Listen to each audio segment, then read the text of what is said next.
avoid the greens, embrace the reds.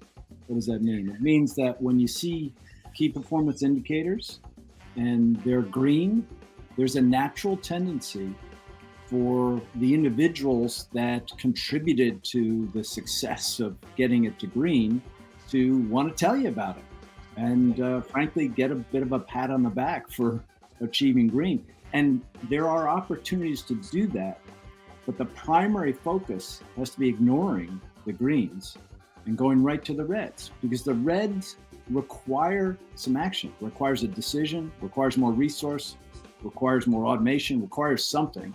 But if it's red, that's, we as a management team have to embrace that. And management's all about solving problems, and there's always plenty of problems.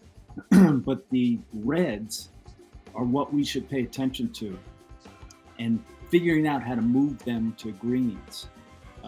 And that may not happen in a month or 2 months, but that's got to be the direction, the focus of the best problem solvers that are in management. When we communicate to the board, I never communicate anything to the board that I haven't spoken to the ELT about, and most of the management.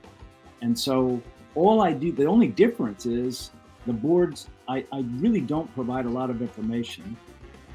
They get that in the prep material, but I tell a story, or I tell several stories, because they remember stories. People remember stories. So I tell stories to the board to try to put some context around the facts, but the behaviors that are essential, that are really part of the enterprise immune system, is to tackle problems and solve problems and not hide problems. Embrace the red. And I think the discussions with the board will be a lot more effective.